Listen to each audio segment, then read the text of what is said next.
你看俺妈可厉害，做的肉饼晶莹透亮的。俺妈的肉饼那么好吃，你咋做的嘞？这还不简单？先和着面，面里边放点盐，和着面搁这醒10分钟。醒好的面咱搓成长条，切成面粒，把面粒揉圆按面被揉。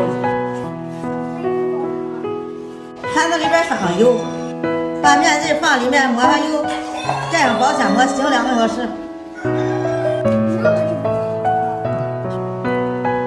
这面也醒好了，咱拌点肉馅，来点盐、鸡精，倒点葱花、生抽、五香粉，倒好料以后，咱拌匀，馅就调好了。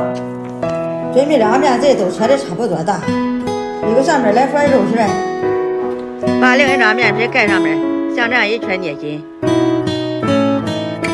然后放案板上按一下，这样肉馅分布均匀。接着从中间对外拉，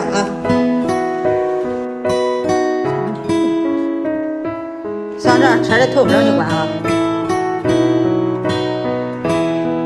把肉饼放平底锅里，上面再刷层油，里面煎好8、6个面，都煎的黄灯的肉饼就做好了。